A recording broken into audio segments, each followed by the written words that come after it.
జగన్ గారి టూరు, రైతుల్ని yellow media అవమానిస్తున్న వైనం, ప్రభుత్వం నిజంగా ఆదుకుందా? కర్ణాటకతో పోలిస్తే మేమే బెటర్గా చేశామని మంత్రులు కానీ ముఖ్యమంత్రి గారు కానీ చెబుతున్న వైనం, వీటన్నిటి మీద ముందుగా రాంభూపాల్ గారు చెప్పండి. మీరు ఆ ప్రాంతానికి సంబంధించిన వారే. మామిడి రైతులకు సంబంధించి రైతుల్ని అవమానిస్తున్న తీరు కానీ, జగన్ గారి పర్యటన అడ్డుకోవడానికి చేస్తున్న ప్రయత్నాలు కానీ, జనం వచ్చిన వైనం కానీ, వాళ్ళ బాధను చెప్పిన తీరు మీద కానీ ప్రభుత్వం ఇప్పటికైనా ఎంతో కొంత స్పందించిందంటే మరి అది ఈ మాత్రం ప్రతిపక్షం అన్న తర్వాత ఈ మాత్రం చేయకపోతే వాళ్ళు గవర్నమెంట్ స్పందించేదా? రాంభూపాల్ గారు. సార్, ముందుగా ఒకటి, నిన్న దేశవ్యాప్త కార్మిక సమ్మె జరిగింది. చాలా పెద్ద ఎత్తున దేశమంతటా సమ్మెలు జరిగిన ఆ సమ్మెకు సంబంధించిన పాల్గొన్న కార్మికులకు, ఉద్యోగులకు కూడా మనందరం అభినందనలు తెలుపుదాం. ముందుగా అదే విధంగా ఈ రాష్ట్ర ప్రభుత్వం 10 గంటల పెంపుదల మీద కూడా ఈ కార్మికులు ఈ రోజు జరిగిన సమ్మెలో చాలా గట్టిగా నినదించినారు. అందుకనే ప్రభుత్వం అనివార్యంగా స్పందించాల్సి వచ్చింది. నిన్న లేట్ అవర్స్ లో కార్మిక శాఖ మంత్రి సుభాష్ గారు ఒక ప్రకటన ఇచ్చినారు, మేము 10 గంటలు ఏం పెంచలేదు అని. పెంచకపోతే దీన్ని పెంచడానికి కారణం ఎవరు వాళ్ళే చెప్పాలి. పైన మోడీతో జత కట్టడం వల్ల ఇది పెంచామనన్నా చెప్పిండాలి. అందుకని కార్మికులు 10 గంటల పెంపుదల, అదేవిధంగా కార్మిక చట్టాల రద్దుకు వ్యతిరేకంగా దేశవ్యాప్తంగా వాళ్ళు తెలంగాణలో ఆల్రెడీ పెంచినట్టున్నారు కదా, తెలంగాణలో కూడా పెంచినారు. తెలంగాణలో కూడా. అందుకని తర్వాత మీరు అడిగిన విషయం, నిన్న జరిగిన ఒక ప్రధానమైన సంఘటన రాష్ట్ర రాజకీయాల్లో ఈరోజు ఒక ప్రతిపక్ష నాయకుడు పర్యటన అనేది ఒక పెద్ద వివాదాస్పదం అవుతుంది. పర్యటన ఏమిటికి? అది ఒక రాజకీయ పర్యటన, రాజకీయ సభ, లేదా ఒక వ్యక్తులకు సంబంధించిన సమస్య అయితే సరే, అది రాజకీయాల్లో చేయొచ్చు. కానీ ఈరోజు పర్యటన ఏ ఉద్దేశంతో? రైతు సమస్యల మీద. గతంలో పొగాకు రైతులు చూసినాం, మిర్చి రైతులు చూసినాం, ఇప్పుడు మామిడి రైతులు. రైతులు రాష్ట్ర వ్యాప్తంగా ఏ ప్రధాన పంటకు కూడా గిట్టుబాటు జరగడం లేదు. కొనుగోలు అనేది చాలా నామకావాస్తుగా ఉంది. మొత్తం రైతాంగం తీవ్రమైన ఇబ్బందులు పడుతున్నారు. ఏ రైతులు రోడ్డు పైన తమ పండించిన పంటను వేయమని చెప్పేసి ఎంత పెద్ద నాయకుడు చెప్పినా, ఎంత వీరాభిమాని అయినా రోడ్డు పైన తను పండించిన పంటను వేయడు. బిడ్డ కంటే ఎక్కువగా చూసుకుంటాడు పంటను రైతు, అది మనందరూ తెలుసు. అట్లాంటి రైతులు తీసుకుపోయి రోడ్డు పైన ఎందుకు వేస్తారు? గతంలో మన టమోటా రైతుల గురించి చూసాం మనం. అదేవిధంగా వివిధ రకాల రైతులు పంటకు గిట్టుబాటు కానప్పుడు తమ నిరసనని రోడ్ల మీద వ్యక్తం చేసి, లేదా తాము ఎక్కడేళ్ళలో తెలియక రోడ్లపైన వేస్తారు. దాన్ని వివాదం చేస్తున్నారు. నిన్న జగన్ గారు పర్యటన పోయినారు. అక్కడ మామిడి రైతులకు గిట్టుబాటు ధర కల్పించమని. ఈరోజు ప్రభుత్వం మేము అన్ని చేసాం, 90%, 95% మేము కొనుగోలు పూర్తయింది, ఇప్పుడు ఎందుకు ఎడావుడి అంటున్నారు. మరి 95% పూర్తయితే నిన్న మంత్రివర్గ సమావేశంలో ఎందుకని మీరు కొనాలని చెప్పేసి నిర్ణయించుకొని 250 కోట్ల రూపాయలు కేటాయిస్తున్నట్టు ప్రకటించినారు. ఇంకా 95% అయిన తర్వాత ఎవరితో కొంటారు ఇప్పుడు? నిజంగా మీరు చెప్పిందే నిజమవుతే. కాబట్టి అదేవిధంగా కేంద్ర ప్రభుత్వాన్ని విజ్ఞప్తి చేశారు. ఈ రాష్ట్ర మంత్రులు లెటర్ రాశారు, అదేవిధంగా పోయి మంత్రులకు ఒక విజ్ఞాపన పత్రం అందజేసినట్టు పోర్టల్లో నిన్న వచ్చినాయి. అంటే మరి ఇప్పుడు అక్కడ పంటే లేదని మీరు చెప్తుంటే, పంట లేనప్పుడు ఎందుకని కేంద్ర ప్రభుత్వాన్ని మీరు డిమాండ్ చేస్తున్నారు కొనుగోలు చేయమని? కాబట్టి వాస్తవం వేరు. విమర్శల కోసం, రాజకీయాల కోసం మాట్లాడటం కాదు. అక్కడ రైతులు ఏమనుకుంటున్నారు? ఈ రోజు పండాల్సిన పంట కంటే ప్రభుత్వం ఇప్పుడు చెప్తుంది, నిన్న మంత్రివర్గ సమావేశం ద్వారా వచ్చిన వార్తలనే మనం మాట్లాడుకున్నాం, 2.5 లక్షల మెట్రిక్ టన్నులు దిగుబడి వస్తుంది అనుకుంటే 6.5 లక్షల మెట్రిక్ టన్నులు వచ్చింది. అందుకని దిగుబడి ఎక్కువైపోయి గిట్టుబాటు కాలేదని. అంటే ముందు ఉద్యానవన శాఖ ఏం చేసింది, మార్కెటింగ్ శాఖ ఏం చేసింది, అగ్రికల్చర్ డిపార్ట్మెంట్ ఏం చేసింది? ఈసారి పంట పెరుగుతుందనే విషయం మనకు తెలియకుండా పెరిగిందా? ఇదే రాత్రికి రాత్రి అకాల వర్షాలు వచ్చినట్లు, అకాల గాలి వాన వచ్చినట్టు రాలేదు కదా. పంట అనేది క్రమంలో పెరుగుతూ వస్తుంది. అందులో మామిడి అనేది 1 సంవత్సరం పంట కాదు, న్యాచురల్ గా పెరుగుతూ వచ్చిన పంట. మరి అట్లాంటప్పుడు ఆ మామిడి రైతుల పంట దిగుబడి పెరుగుతుంది అని ప్రభుత్వం గమనిస్తే దాని తగ్గట్టుగా మార్కెటింగ్ సౌకర్యాన్ని కల్పించాల్సిన బాధ్యత ప్రభుత్వాన్ని కాదా? అంటే దిగుబడి పెంచిన రైతులు తప్ప ఈ సంవత్సరమే కాదు, నేను చెప్పదలుచుకుంది రానున్న 2-3 సంవత్సరాల్లో మన రాష్ట్రంలో మామిడి పంట మరింత పెరుగుతుంది. దానికి ప్రధాన కారణం ఉపాధి హామీకి మామిడి మొక్కల్ని లింక్ చేసి గతంలో ఆ మొక్కలు ఉచితంగా ప్రభుత్వాలు ఇచ్చినాయి. రాజశేఖర రెడ్డి గారి ప్రభుత్వం కావచ్చు, గతంలో తర్వాత వచ్చిన ప్రభుత్వాలు కానీ మామిడి తోటలకు సంబంధించిన మొక్కలకు కానీ దాని పరిరక్షణకు కానీ ఉపాధి హామీ పథకాన్ని లింక్ చేసినారు. దాని ద్వారా మెట్ట ప్రాంతాల్లో, ముఖ్యంగా రాయలసీమ ప్రాంతాల్లో మామిడి సాగు అనేది గణనీయంగా పెరిగింది. ఈరోజు ఒక అనంతపురం జిల్లాలో 3 తాలూకాల్లో గణనీయంగా మామిడి తోటలు పెరుగుతున్నాయి. మడకసిర కానీ, అటు కళ్యాణదుర్గం, ఉమ్మడి అనంతపురం జిల్లాలో 3 తాలూకాల్లో ఈ రోజు మామిడి సాగు పెరుగుతుంది. నెక్స్ట్ ఇయర్ అవన్నీ క్రాప్ వస్తాయి. ఇప్పటికైనా ప్రభుత్వం తన తప్పును గుర్తించాలి. అదేవిధంగా ఈ ప్రతిపక్ష నాయకుడు అక్కడ పోయిన తర్వాత కదా మీరు స్పందిస్తున్నారు. అంటే ప్రతిపక్ష నాయకుడు పోవడం అనేది సమస్య ఉంది కాబట్టి అక్కడ పోయినాడు. దాన్ని అడ్డుకోవడం ఏంది? 500 మంది రావాలి, 300, అసలు నిర్బంధం ఏమి? రైతులు మార్కెట్లోనే కొన్ని 100 మంది ఉంటారు ఎక్కడైనా. అట్లాంటి రైతులు అక్కడ రోడ్ల మీద వాళ్ళ ఆందోళనలో ఉన్నప్పుడు వాళ్ళని ఆదుకోవడానికి, వాళ్ళని ఆదుకోమని ప్రభుత్వాన్ని విజ్ఞప్తి చేయడానికి పోయేటువంటి లేదా అక్కడ ఏదైనా మీకు నిజంగా అరాచకాలు జరుగుతున్నాయి, తప్పనిసరిగా మీరు కేసులు పెడుతున్నారు. మీరు చేయాల్సిన పనులు చేస్తారు కదా, చేయాల్సిన పనుల కంటే ఎక్కువ చేస్తున్నారు కదా. కానీ మరి ఈ రైతు సమస్యను పక్కదారి పట్టించే ప్రయత్నం మానండి. ఇప్పటికైనా ఆ మామిడి రైతులను ఆదుకోవడానికి ప్రభుత్వం చర్యలు చేపట్టాలి. ఇన్ని నిర్బంధాలు ప్రయోగించిన తర్వాత కూడా రైతులు రోడ్ల మీదకి రావడం అనేది సమస్య తీవ్రతకు నిదర్శనం. ఇప్పటికైనా ప్రభుత్వం తన తప్పును గుర్తించి ఎందుకు ఈ ఆ రకమైన ప్రభుత్వంతో పరిస్థితి పాటు కాదండి, ప్రభుత్వానికి మద్దతు ఇస్తే మద్దతు ఇచ్చారు, చివరికి రైతుల్ని కూడా అవమానించేలాగా తెలుగుదేశం మీడియా ఈ దండుపాళ్యం అని వైసీపీ పేరు మీద అట్లా ఇష్టారాజ్యంగా రాయటం, అట్లాగే పనిగట్టుకుని మామిడికాయ రైతులు మామిడి పోసారని ప్రచారం చేయటం, ఇవన్నీ ప్రొటెస్ట్లో భాగంగా కొన్ని జరుగుతూ ఉంటాయి. ఒకప్పుడు చరణ్ సింగ్ గారు చెరుకు రైతులు ఆందోళన చేసినప్పుడు చెరుకు గడ తగలబెట్టినట్టు నాకు గుర్తు, if I'm wrong I'm sorry, నాకు గుర్తున్నంత వరకు అట్లా అనేక సందర్భాల్లో అనేక జరుగుతూ ఉంటాయి. దీన్ని కూడా వక్రీకరించి ఎందుకు ఈ తెలుగుదేశం మీడియా ఇంత ఘోరంగా తయారవుతుంది? రైతుల్ని ఇంతగా అవమానించాలా? రైతుల మీద రౌడీ షీట్లు పెడతామని బెదిరిస్తారా? నేను చెప్పదలుచుకోండి సార్, ఈ రోజు వాస్తవ సమస్యను గుర్తించకుండా తప్పుదారి పట్టించే ప్రయత్నం, తప్పుగా మాట్లాడితే దాని ఫలితం అనుభవిస్తారు. నేను అనేది కేంద్రంలో ఉండేటువంటి ప్రభుత్వం ఈ రోజు అమెరికాతో ట్రంప్ ఒప్పందాల్లో ఇదో ముఖ్యమైనది వ్యవసాయానికి సంబంధించింది, అదే కనుక అమలు అవుతే ఇంకా సమస్య తీవ్రమవుతుంది. దాని గురించి రాయడానికి సిద్ధంగా లేదు ఈ రోజు ప్రధాన మీడియా. అది రాయకపోవడం వల్ల అసలు సమస్యలు ఎక్కడ చూపాలా? రైతుల చుట్టూ తిప్పి దండుపాల్యం అని రాస్తుంది. అసలు బంగారుపాలెం దండుపాల్యం అయితే అట్లాంటి దండుపాల్యాన్ని మీరు ప్రోత్సహించేదానికే సిద్ధపడితే రాబోయే కాలం ఏమవుతుంది ఆంధ్ర రాష్ట్రం? అంటే రైతులు తమ గోడు గురించి చెప్పుకుంటే ఆ రకమైనటువంటి రౌడీలతో ముఠాలతో పోల్చే ప్రయత్నాలు చేస్తారా? ఇది మీడియా చేయాల్సిన పనేనా?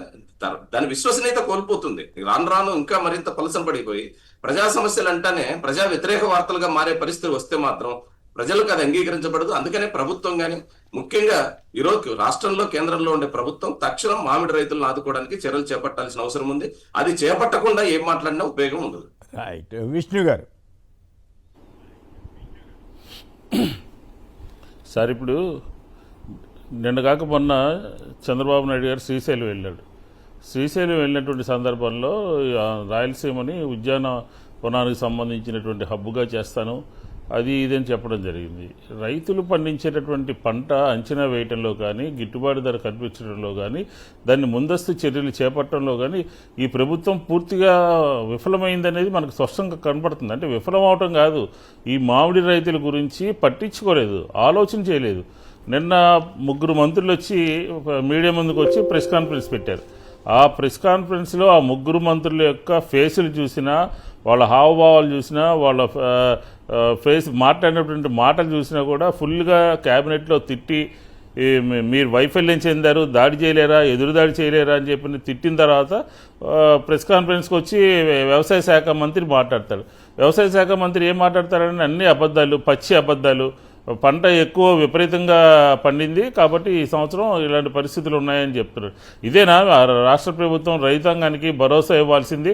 ఒక 20 రోజులుగా ఆ పల్స్ ఫ్యాక్టరీలో కొనకుండా లారీలన్నీ కూడా రోడ్ల మీద గంటలు రోజులు పడిగాపులు పడిపోయి మామిడి రైతాంగం అంతా కూడా ఇబ్బందులు పడతా ఉంటే ఈ 20 రోజుల పాటు ఈ ప్రభుత్వం ఏమీ స్పందించకుండా జగన్మోహన్ రెడ్డి గారి పర్యటన, అంటే రైతు దినోత్సవం రోజున రైతుల దగ్గరికి వెళ్ళాలి అని, అంటే 8వ తారీఖే వెళ్ళాలి వాస్తవంగా అయితే, కానీ 9వ తారీఖు ఆయన రైతుల దగ్గరికి వెళ్ళాలి, వాళ్ళని పలకరించాలి, వాళ్ళతో ముఖాముఖి మాట్లాడాలి, ప్రభుత్వం మీద ఒత్తిడి తీసుకురావాలి అని చెప్పని ఒక ఆలోచన చేస్తే ఏం చేస్తుంది రాష్ట్ర ప్రభుత్వం? ఆంక్షలు విధించటము, పర్మిషన్ ఇవ్వటంలో ఏడిపించటము, హెలిప్యాడ్ దగ్గరికి ఎంతమంది రావాలి, మార్కెట్ యార్డ్లోకి ఎంతమంది వెళ్ళాలి అని చెప్పని ఆంక్షలు విధించి ఎంత నానా బీభత్సం సృష్టించారు. పెట్రోల్ కొట్టనివ్వరు, లేకపోతే ఆటోలు తిరగనివ్వరు, లేకపోతే నోటీసులు ఇస్తారు కార్యకర్తలకి, ఎమ్మెల్యేలకి నోటీసులు ఇస్తారు, చెక్ పోస్టులు పెట్టారు. ఎంత హడావుడి చేసి, ఎంత ఇచ్చేసి, ఎంత బందోబస్తు దుర్వినియోగం చేస్తున్నారంటే 1500 మంది, 2000 మంది ఐపీఎస్ స్థాయి నుంచి సిఐ స్థాయి, ఎస్ఐ స్థాయి వరకు అందరినీ కూడా తీసుకుపోయి అక్కడ బందోబస్తు చేయించి ఏమనుకుంటారు ఈ ప్రభుత్వం ఏం చేస్తుంది? అసలు బుర్ర నుండి చేస్తుందా, బుర్ర లేకుండా చేస్తుందా? వచ్చినటువంటి ఇష్యూని, ప్రభుత్వం ముందున్నటువంటి సమస్యని పరిష్కరించేటటువంటి ఆలోచన చేయాల్సినటువంటి ప్రభుత్వం అంటే ఇక్కడ జగన్ గారి విష్ణు గారు జగన్ గారి దెబ్బ కొంతైనా దిగొచ్చినట్లయినా? కనీసం 3 మంత్రులు ప్రెస్ కాన్ఫరెన్స్ పెట్టారు, మేము కొంటున్నాం అన్నారు, 250 కోట్లు విడుదల చేస్తామన్నారు. సో ఇదంతా కూడా జగన్ గారు వెళ్లకుండా ఉంటే ఇవేమి జరిగి ఉండేవి కాదు కదా సార్. ఇప్పుడు నిన్న క్యాబినెట్లో అదే కదా సార్ ఆక్రోశము. ఎందుకంటే ఈ రాష్ట్రంలో ప్రభుత్వము తెలుగుదేశం ఉన్నప్పటికీ కూడా అపోజిషన్ లీడర్గా 11 అని అవహేళనగా మంత్రులంతా మాట్లాడేవాళ్ళు కదా.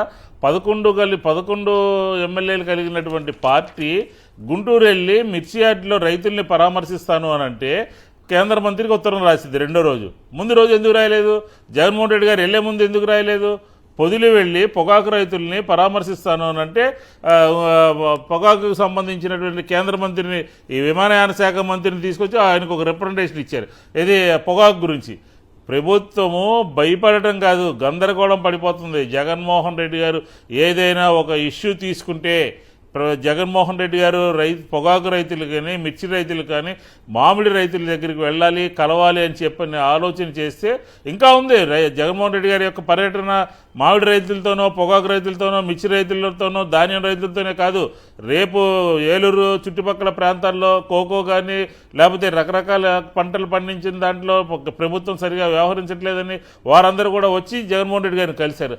అంటే ఈ ప్రభుత్వము జగన్మోహన్ రెడ్డి గారి మాటల్ని పరిగణలోకి తీసుకుని ఆయన చేపట్టినటువంటి అంశాలని ఇమ్మీడియట్గా క్యాబినెట్లో నిన్న డబ్బులు రిలీజ్ చేయడం జరిగింది. ఎందుకని 2 రోజులు 3 రోజుల ముందు రిలీజ్ చేయలేదు? వారం రోజుల ముందు రైతుల డిమాండ్ని ఎందుకని పట్టించుకోలేదు? తర్వాత మీరు క్యాబినెట్లో అప్రూవల్ తీసుకోవచ్చు కదా.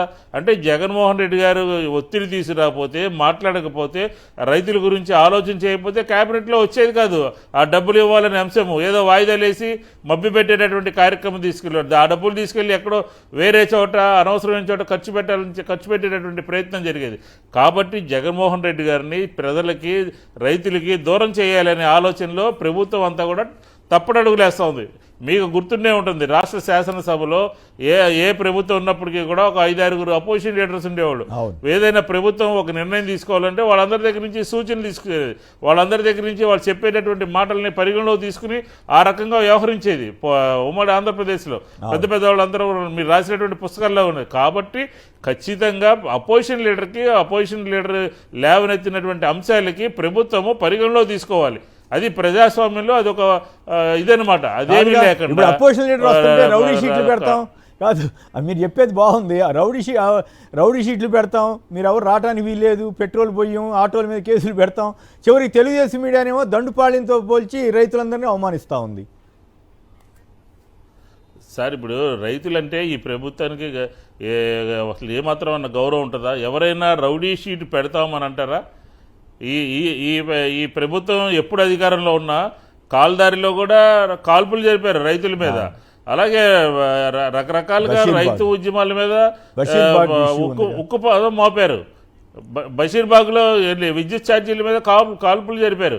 కాబట్టి ఈ ప్రభుత్వము మానవీయ కోణం లేదు. ఈ ప్రభుత్వానికి అధికార పీఠాన్ని కాపాడుకోవడం కోసం, అధికారాన్ని చేజెక్కించుకోవడం కోసం, జగన్మోహన్ రెడ్డి గారిని నిలుపుదల చేయడం కోసం మాత్రమే ఉంది. ప్రభుత్వం దేనికి ఉండాలి? 5 సంవత్సరాలు, ఇప్పుడేమి ఎన్నికలు లేవు, ఈ క్షణంలో అధికారం నుంచి దిగిపోయేటటువంటి పరిస్థితి లేదు. కానీ ఈ ఉద్యమం వ్యతిరేకత, ప్రజా వ్యతిరేకత, ప్రజలు ఈ ప్రభుత్వం పట్ల ఉన్నటువంటి తీరు జగన్మోహన్ రెడ్డి గారి పర్యటనలతో ఇంకాస్త విపరీతంగా పెరుగుతుంది. కాబట్టి దాన్ని నిలుపుదల చేయాలి అని చెప్పనే ఉద్దేశంతో ఈ ప్రభుత్వం ఆలోచన చేస్తూ ఉంది. అందులో భాగంగానే మామిడి రైతులు కలవాలంటే ఆంక్షలు పెట్టారు. ఆ చిత్తూరు జిల్లాకి జగన్మోహన్ రెడ్డి గారు వస్తున్నారు అన్న దగ్గర నుంచి పనిచేయాల్సింది పోయి, నిన్న మాత్రము జగన్మోహన్ రెడ్డి గారు హెలిప్యాడ్ దగ్గరికి వెళ్ళకూడదు, అక్కడికి వెళ్ళకూడదు, ఇక్కడ ర్యాలీకి వెళ్ళకూడదు, రోడ్ షో చేయకూడదు అని చెప్పడం అనేది అర్ధరహితమైనటువంటి కార్యక్రమం. ఈ ప్రభుత్వం రాజకీయాల్లో ఎవరైనా సరే ఆత్మహత్యలు ఉంటాయి తప్ప హత్యలు. ఇంకొక దానికి సమాధానం చెప్పండి. ఇప్పుడు జగన్ గారు వెళ్ళటానికి ముందు కూడా రైతులు దిక్కుతోచక రోడ్డమ్మట పారబోసిన సందర్భాలు ఉన్నాయి. నిన్న రైతులు కొంత ప్రొటెస్ట్గా పోస్తే జగన్ నాటకం అని రాసి రైతులు నాటకాలు ఆడుతున్నారనేమో ఒక పత్రిక రాసింది, ఇంకో పత్రిక ఏమో ఏకంగా దండుపాళ్యం బ్యాచ్ అని రాసింది. ఎందుకు ఇంత దుర్మార్గంగా మీడియా మారిపోవాలా? ఇప్పుడు సమస్య రాయండి, పొరపాట్లు ఏమైనా ఉంటే రాయండి. సార్, ఇప్పుడు అక్కడ వచ్చినటువంటి ప్రజాగ్రహాన్ని, రైతుల యొక్క ఆగ్రహాన్ని పొలిటికలైజ్ చేసి అది వైసీపీ చేస్తుంది, రైతులు చేయట్లేదని చెప్పాలనే ఉద్దేశమే. నాదెండ్ల మనోహర్ గారు పౌరశాల శాఖ మంత్రి కృష్ణా డెల్టాలోకి వస్తే రైతులందరూ కూడా ధాన్యాన్ని రోడ్డు మీద పోసి చూపించారు. దాన్ని ఏమనాలి? అవును, అంటే మదనపల్లిలో టమాటా రైతులు తీసుకెళ్లి బాక్సులు తీసుకువెళ్లి రోడ్ల మీద పోస్తారు. దాన్ని ఏమనాలి? ఈ రోజు రైతులు పండించినటువంటి పంటకి గిట్టుబాటు ధర రాకపోతే, రైతులకు సంబంధించినటువంటి ఇబ్బందులు ఏదైనా ఉంటే వాళ్ళు పండించినటువంటి పంటకి ప్రభుత్వం నుంచి సహకారం లేదు అని చెప్పని ప్రదర్శన చేస్తారు. రోడ్డు మీద చూపిస్తారు, ప్రపంచానికి తెలియజేస్తే వాళ్ళ రిస్క్లోకి ప్రభుత్వం వెళ్తుందని చెప్పనేది ఆలోచన. అది ఎవరైనా చేసేటువంటి కార్యక్రమం. ఇందాక మీరు చెప్పారు చరణ్ సింగ్ గారు చెరుకుని తీసుకొచ్చి రోడ్డు మీద పెట్టి చూపించారని చెప్పారు. కాబట్టి ఈ రకంగా రైతుల్ని మామిడి రైతుల్ని కించపరిచే విధంగా, వారిని తప్పుపట్టే విధంగా, వైఎస్ఆర్ కాంగ్రెస్ పార్టీ పొలిటికలైజ్ చేసే విధంగా కొన్ని పత్రికలు రాయడం అనేది దురదృష్టం. వాళ్ళకి సంబంధించినటువంటి నామ్స్ ఏమి లేవు. ఏదైనా సరే మీరు తీసుకోండి, ఏ కార్యక్రమమైనా సరే జగన్మోహన్ రెడ్డి గారే టార్గెట్. నిన్న మళ్ళీ మాట్లాడదాం లేదు సార్, క్యాబినెట్లో జరిగింది. ఇండోసోల్కు సంబంధించినటువంటి భూసేకరణ జగన్మోహన్ రెడ్డి గారే రెచ్చగొడుతున్నారని చెప్పని మాట్లాడుతున్నారు. చేతకాక, ప్రభుత్వాన్ని పరిపాలించడం చేతకాక జగన్మోహన్ రెడ్డి గారే ప్రతిదానికి కారకుడు అని ఆంధ్రప్రదేశ్ ప్రజలకి చూపించేటటువంటి ప్రయత్నం చేస్తున్నారు. దీన్ని ఎప్పటికైనా సరి చేసుకుంటే మంచిది.